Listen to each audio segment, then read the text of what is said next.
அன்பு நேயர்களே வணக்கம். லோகா சமஸ்தா சுகினோ பவந்து, வாழ்க வளமுடன். இன்றைய பதிவுல நம்ம ஸ்ரீ மீனாட்சி அம்மன் திருவிழா அதை பற்றி தான் நம்ம பார்க்க போகின்றோம். மிக சிறப்பாக கொண்டாடக்கூடிய இந்த திருவிழாவுடைய முக்கியத்துவம் என்ன, இந்த நாளினுடைய சிறப்பு அம்சங்கள் என்ன, முக்கியமான நேரங்கள் என்ன, மிக முக்கியமாக இன்றைய தினம் தாலிச்சரடு மாற்றிக்கொள்வதற்கு மிக முக்கியமான அந்த உகந்த நேரம் என்ன என்பதை பற்றி ஒவ்வொன்றாக இந்த பதிவில் நம்ம பார்க்கலாம். அதற்கு முன்னால் இதுவரை நமது சேனலை சப்ஸ்கிரைப் செய்யாத அன்பர்கள் சப்ஸ்கிரைப் செய்து பெல் பட்டனை அழுத்தி தொடர்ந்து இணைந்து ஆதரவு தர அன்புடன் கேட்டுக்கொள்கின்றேன். மீனாட்சி அம்மன் திருக்கல்யாணம் என்பது ஆன்மீகமும் கலாச்சாரமும் இணைந்த ஒரு பெரிய திருவிழா. மிக முக்கியமாக சைவம் மற்றும் வைஷ்ணவம் ஆகிய இரு சமயங்களினுடைய ஒற்றுமையை வெளிப்படுத்தி காட்டுகின்ற ஒரு மிக சிறப்பான ஒரு பெரிய திருவிழாவென்றால் இந்த சித்திரை மாதத்தில் அது இந்த மீனாட்சி அம்மன் திருக்கல்யாணம் தான். தமிழ் புத்தாண்டினுடைய முதல் மாதமான இந்த சித்திரை மாதத்தினுடைய மிக முக்கியமான ஒரு திருவிழாவென்றால் அது இந்த ஸ்ரீ மீனாட்சி அம்மன் திருக்கல்யாணம் தான். இந்த வைபவத்திற்கு உலகம் முழுவதிலும் இருந்து கோடிக்கணக்கான பக்தர்கள் இந்த திருக்கல்யாண வைபவத்தை கண்டு தரிசிப்பதற்காகவே ஒவ்வொரு வருடமும் மதுரைக்கு வருவது வழக்கம். இந்த திருக்கல்யாண வைபவத்தை நேரில் கண்டு தரிசிப்பது என்பது அது நமக்கு கிடைத்த ஒரு மிகப்பெரிய பாக்கியமாக இருந்தால் மட்டுமே, மிகப்பெரிய புண்ணியம் செய்திருந்தால் மட்டுமே இந்த வைபவத்தை நாம் கண்டு தரிசிக்க முடியும். தமிழகத்தின் ஆன்மீக அடையாளமான மதுரை மீனாட்சி அம்மன் கோயிலில் நடக்கக்கூடிய மிக முக்கியமான வைபவம் என்றால் அது இந்த மீனாட்சி திருக்கல்யாணம் தான். உலகமே வியக்கும் அளவுக்கு மிக சிறப்பாக மதுரை மாவட்டத்தில் நடக்கக்கூடிய ஒரு அற்புதமான திருவிழா என்றால் அது இந்த மீனாட்சி திருக்கல்யாண வைபவம் தான். சிவபெருமான் சுந்தரேஸ்வரராக மதுரைக்கு வந்து மீனாட்சியை திருமணம் செய்து கொள்ளும் அந்த வைபவமே இந்த மீனாட்சி திருக்கல்யாண வைபவம். இந்த சித்திரை மாதத்தில் நடைபெறக்கூடிய மிகப்பெரிய திருவிழாவென்றால் அது இந்த ஸ்ரீ மீனாட்சி திருக்கல்யாண வைபவம் தான். இந்த தெய்வீக திருமணம் சக்தி மற்றும் சிவனினுடைய இணைப்பை குறிக்கும் வகையிலும், மேலும் மிக முக்கியமாக சைவம் மற்றும் வைஷ்ணவத்தினுடைய ஒற்றுமையை வெளிப்படுத்தக்கூடிய ஒரு மிக முக்கியமான நிகழ்வாகும். இந்த மீனாட்சி அம்மனுடைய திருக்கல்யாணத்திற்காக அவருடைய அண்ணனாகிய கள்ளழகர், அதாவது விஷ்ணு பகவான் ஆசீர்வாதம் செய்வதற்காக வருகிறார். ஆனால் அவருடைய வருகை தாமதமாக ஆனதால் அவர் வைகை ஆற்றிலேயே நின்று அருள் பாலிக்கிறார். ஆன்மீகமும் கலாச்சாரமும் இணைந்த ஒரு மிக முக்கியமான பெரிய திருவிழாவான இந்த மீனாட்சி திருக்கல்யாண வைபவத்திற்கு உலகம் முழுவதிலும் இருந்து கோடிக்கணக்கான பக்தர்கள் மதுரை மாவட்டத்திற்கு வருகை தந்து இந்த மீனாட்சி திருக்கல்யாண வைபவத்தை கண்குளிர கண்டு தரிசிப்பது ஒவ்வொரு ஆண்டும் வழக்கமாக இருந்து வருகிறது. மகாவிஷ்ணு கல்லழகராக தங்க குதிரையில் வந்து வைகை ஆற்றிலிருந்து அருள் பாலிக்கக்கூடிய அந்த நிகழ்வுதான் அழகர் ஆற்றில் இறங்கக்கூடிய அந்த வைபவமானது. இந்த தினத்துல ஆயிரக்கணக்கான பக்தர்களுக்கு இலவசமான அன்னதானம் என்பது வழங்கப்படும். மேலும் பல்வேறு வகையான இசை நிகழ்ச்சிகளும் பக்தி பாடல்கள், நாட்டியங்கள் போன்ற கலை நிகழ்ச்சிகளும் வெகு சிறப்பாக இன்றைய நாளில் நடைபெறும். மீனாட்சி திருக்கல்யாண வைபவத்திற்கான இந்த திருவிழாவானது மதுரை மீனாட்சி அம்மன் திருக்கோயில்ல 10 நாட்கள் வெகு விமர்சையாக கொண்டாடப்படும்.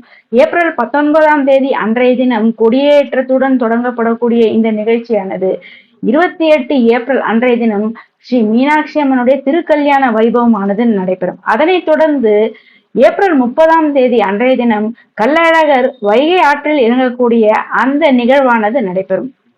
குடும்பத்தாருடன் நாமும் இந்த ஸ்ரீ மீனாட்சி அம்மன் திருக்கல்யாண வைபவத்தை நாம் கண்டு, இந்த தெய்வீக திருமணத்தை கண்டு தரிசனம் செய்வதனால் நமக்கு நல்ல மன அமைதி என்பது உண்டாகும். குடும்பத்தில் நல்ல ஒற்றுமை, சந்தோஷம் என்பது அதிகரிக்கும். இன்றைய நாளில் நாம் செய்யக்கூடிய இந்த வழிபாடு, செய்யக்கூடிய அன்னதானத்தினால் நமக்கு மிகப்பெரிய புண்ணிய பலன்கள் என்பது உண்டாகும். சமூக ஒற்றுமையை வளர்க்கக்கூடிய அற்புதமான இந்த திருவிழாவை நாம் தரிசித்து வழிபாடு செய்வதனால் நமக்கு நல்ல மன அமைதி, சந்தோஷம், நல்ல புண்ணிய பலன்கள் என்பது உண்டாகும். குறிப்பாக திருமணம் தள்ளி போய் கொண்டிருக்கக்கூடிய ஆண்கள் மற்றும் பெண்கள் இந்த மீனாட்சி கல்யாண வைபவத்தை தரிசனம் செய்வதனால் ஆலயங்களுக்கு செல்ல முடியவில்லை என்றாலும் வீட்டிலிருந்தே தொலைக்காட்சியில தான் இந்த நிகழ்வை ஒளிபரப்பு செய்வார்கள்.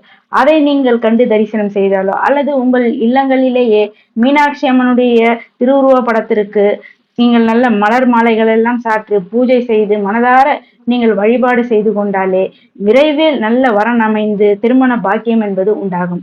திருமணமான பெண்கள் இந்த மீனாட்சி திருக்கல்யாண வைபவ தினத்தன்று புதிய தாலி சரடு மாற்றிக்கொள்வது மிக விசேஷமான ஒன்றாகும். இந்த நாள்ல மீனாட்சி அம்மனுக்கு அந்த தாலி மாற்றும் வைபவம் நடைபெறக்கூடிய அதே சமயத்தில் பெண்களும் தங்களுடைய மாங்கல்யத்தை மாற்றிக்கொள்வதும் வழக்கம். அவ்வாறு செய்வதனால் தங்களுடைய கணவனுடைய ஆயுள் நீண்டு இருப்பதோடு மட்டுமல்லாமல் குடும்பத்துல நல்ல மங்களமும் சௌபாக்கியமும் நிலைத்து நீடித்து இருப்பதற்காக பெண்கள் இந்த நாளில் தங்களுடைய மாங்கல்யத்தை மாற்றிக்கொள்வது ஒவ்வொரு ஆண்டும் வழக்கமாகவே இருந்து வருகிறது. இந்த தெய்வீக திருமண காட்சியை கண்டு தரிசிப்பது என்பது மிகப்பெரிய பாக்கியம். அது மட்டுமல்லாமல் நம் குடும்ப உறவுகள் நல்ல ஒற்றுமை பலப்படுவதற்கும் இந்த திருமண வைபவத்தை நாம் கண்டு தரிசிப்பது என்பது ஒரு மிக சிறப்பான உன்னதமான நிகழ்வாகும். மேலும் இந்த நாள்ல நான் முன்பே சொன்னது போல இந்த திருமண நிகழ்ச்சி மீனாட்சி திருக்கல்யாண வைபவத்தை கண்டு தரிசிப்பதனால் தடைப்பட்ட திருமணங்கள் என்பது நிச்சயமாக விரைவில் நடந்தேறும். அது மட்டுமல்லாமல் தள்ளிக்கொண்டே போய் கொண்டிருக்கின்ற திருமணங்கள் என்பது அது ஆண்களுக்காக இருந்தாலும் சரி பெண்களுக்காக இருந்தாலும் சரி இந்த ஸ்ரீ மீனாட்சி திருக்கல்யாண வைபவத்தை கண்டு தரிசிப்பதனால் அந்த திருமண தடைகள் என்பது நிச்சயமாக விலகி விரைவிலேயே நல்ல திருமண பாக்கியம் என்பது கைகூடும். நல்ல வரன் விரைவில் அமைந்து நல்ல திருமண வாழ்க்கை என்பது வெகு சிறப்பாக விரைவிலேயே நடந்தேறும். இந்த மீனாட்சி அம்மனுடைய திருக்கல்யாண வைபவத்தை அனைவராலும் ஆலயங்களுக்கு சென்று தரிசனம் செய்வது என்பது சற்று இயலாத காரியம்தான். ஆலயங்களுக்கு சென்று தரிசிக்க முடியவில்லையே என்று வருத்தப்படுபவர்கள் நீங்கள் அவ்வாறு வருத்தப்படாமல் உங்கள் இல்லங்களில் இருந்தே மீனாட்சி அம்மன் திருவுருவ படத்தை வைத்து நீங்கள் பூஜை செய்து மனதார பிரார்த்தனை செய்து வழிபாடு செய்யலாம். அல்லது தொலைக்காட்சிகளில் ஒளிபரப்பாகக்கூடிய அந்த மீனாட்சி திருக்கல்யாண வைபவத்தை நீங்கள் கண்டு தரிசிக்கலாம். நீங்கள் நேரில் சென்று பார்த்தாலோ அல்லது இந்த நாளில் ஸ்ரீ மீனாட்சி அம்மன் திருக்கல்யாண வைபவத்தை நீங்கள் உங்கள் காதுகளால் கேட்டாலுமே அசுமேத யாகம் செய்த பலனும் புண்ணியமும் உங்களுக்கு பெற்றுத்தரும் என்று புராணங்கள் சொல்கின்றது. மன அமைதி மற்றும் தெளிவான சிந்தனை என்பது நிச்சயமாக இந்த நாளில் இந்த மீனாட்சி திருக்கல்யாண வைபவத்தை காண்பதால் நிச்சயம் உண்டாகும். அது மட்டுமல்லாமல் வீட்டில் உள்ள வறுமை எப்பேற்பட்ட வறுமைகளாக இருந்தாலும் அது அனைத்தும் நீங்கி நல்ல பொருளாதார நிலை என்பது உயர்வதோடு மட்டுமல்லாமல் நல்ல செல்வ செழிப்பு என்பது நிச்சயமாக உண்டாகும். கோயிலுக்கு செல்ல முடியாதவர்கள் உங்கள் வீட்டிலிருந்தே உங்கள் பூஜை அறையில் மீனாட்சி சுந்தரேஸ்வரனுடைய திருக்கல்யாண படம் இருந்தால் அதை வைத்து பூஜை செய்து நீங்கள் வழிபாடு செய்யலாம். அல்லது உங்கள் வீட்டில் இருக்கக்கூடிய அம்மன் படத்தையே நீங்கள் மீனாட்சி அம்மனாக பாவித்து மீனாட்சி அம்மனுக்கு பிடித்த மல்லிகை பூக்களினால் நீங்கள் மீனாட்சி அம்மன் படத்தை அலங்கரித்து மீனாட்சி அம்மனுக்கு சர்க்கரை பொங்கல் அல்லது பாயாசம் கற்கண்டு சாதம் இவற்றையெல்லாம் நிவேதனமாக செய்து வைத்து படைத்து வழிபாடு செய்வதும் உங்களுக்கு மிக சிறப்பான அற்புதமான பலன்களை தருவதாக அமையும். இந்த நாளில் கோயிலுக்கு செல்ல முடியாதவர்கள் உங்கள் வீட்டிலிருந்தே மீனாட்சி அம்மனை மனதார பிரார்த்தித்து அந்த திருக்கல்யாணம் நடைபெறக்கூடிய அதே சுபமுகூர்த்த நேரத்தில் உங்கள் வீட்டில் இருந்தபடியே அம்மனை மனதார பிரார்த்தனை செய்து கொண்டு புதிய தாலி சரடை நீங்கள் தாராளமாக மாற்றிக்கொள்ளலாம். இது கணவருக்கு நீண்ட ஆயுளையும் குடும்பத்திற்கு நல்ல சௌபாக்கியத்தையும் மங்களத்தையும் உண்டாக்கி தருவதாக அமையும். இந்த நாளில் நான் முன்பே சொன்னது போல நீங்கள் நேரலையிலும் இந்த மீனாட்சி திருக்கல்யாண வைபவத்தை நீங்கள் கண்டு தரிசனம் செய்யலாம். இந்த நாளில் நீங்கள் மீனாட்சி பஞ்சரத்னம் லலிதா சகஸ்ரநாமம் அல்லது உங்களுக்கு தெரிந்த அம்மனுடைய ஸ்லோகங்கள் தேவி மகாத்மியம் பாராயணம் செய்வது மிக மிக சிறப்பு. அபிராமி அந்தாதி பாராயணம் செய்யலாம். அல்லது ஓம் மீனாட்சி சுந்தரேஸ்வராய நமக என்ற இந்த ஒரு திருநாமத்தை இந்த நாள் முழுவதும் நீங்கள் தொடர்ந்து ஜெபித்து கொண்டே இருப்பது உங்களுக்கு மிக சிறப்பான நல்ல பலனை தருவதாக அமையும். மேலும் இந்த நாள்ல உங்களால் முடிந்த ஏழை எளியவர்களுக்கு ஒருவேளை உணவையாவது நீங்கள் தானமாக தருவது, அதாவது யாருக்கு தேவையோ பசியால் யார் இருக்கிறார்களோ அவர்களுக்கு அன்னதானம் செய்யும் போதுதான் நமக்கு அந்த அன்னதானத்தினுடைய முழு பலனும் புண்ணியமும் நமக்கு வந்து சேரும். இன்றைய தினம் தாலிக்கயிறை மாற்றிக்கொள்வதற்கான உகந்த நேரம் என்றால் இந்த நாள்ல மீனாட்சி அம்மனுக்கு தாலிக்கயிறு சாற்றப்படக்கூடிய அதே நேரத்தில் பெண்களும் நீங்கள் அந்த ஆலயத்தில் இருந்தாலோ அல்லது உங்கள் இல்லங்களில் இருந்தாலோ அதே நேரத்தில் மாங்கல்யத்தை மாற்றிக்கொள்வது மிக மிக உகந்ததான ஒரு நல்ல நேரமாக சொல்லப்படுகிறது. மீனாட்சி திருக்கல்யாணம் செவ்வாய்க்கிழமையாக இருந்தாலும் செவ்வாய்க்கிழமை என்பது சக்தி வழிபாட்டிற்கு மிக உகந்த நேரம். அதனால் செவ்வாய்க்கிழமையாக இருந்தாலும் இந்த நாள் புண்ணியமான ஒரு நாளாகவே கருதப்படுகிறது. எனவே இந்த நாள்ல எந்தவித சந்தேகமும் இல்லாமல் தாராளமாக மீனாட்சி அம்மனுக்கு திருக்கல்யாணம் சாற்றக்கூடிய அதே நேரத்தில் நீங்களும் உங்களுடைய தாலிக்கயிற்றை தாராளமாக இந்த நாளில் மாற்றிக்கொள்ளலாம். மீனாட்சி திருக்கல்யாண தினமான அந்த 28 ஏப்ரல் அன்றைய தினம் காலை 10:30 மணி முதல் 11:30 மணிக்குள்ளாக தாலிக்கயிற்றை மாற்றிக்கொள்வது மிகவும் சிறப்பு.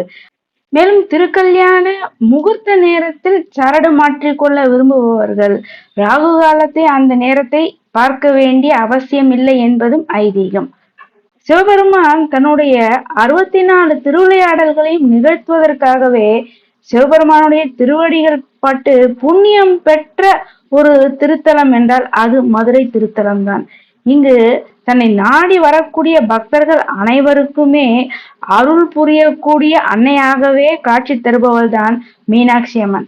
பக்தர்களுக்கு வேண்டும் வரங்களை தந்து பக்தர்களுடைய குறைகளை எல்லாம் நிவர்த்தி செய்து அவர்களுடைய கண்ணீரை துடைத்து அருள் மழையை பொழியக்கூடியவள் தான் அன்னை மீனாட்சி.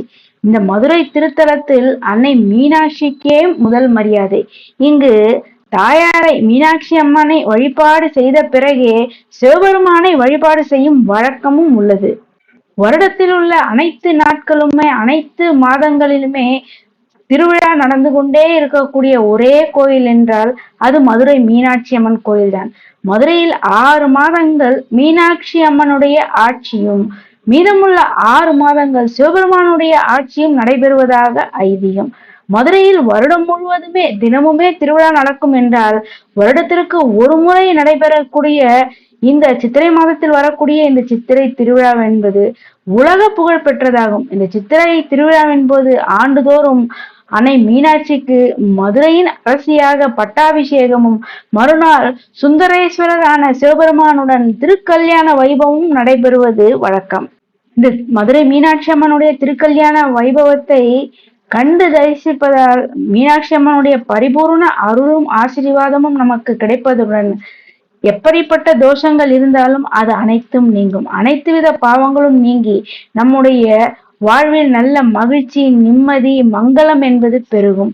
தெரிந்தும் தெரியாமலும் செய்த அனைத்து பாவங்களும் நீங்கி மீனாட்சி அம்மனுடைய பரிபூர்ண அருளாசி கிடைக்கக்கூடிய ஒரு அற்புதமான நாள் என்றால் அது இந்த மீனாட்சி திருக்கல்யாண வைபவம் நாள் தான்.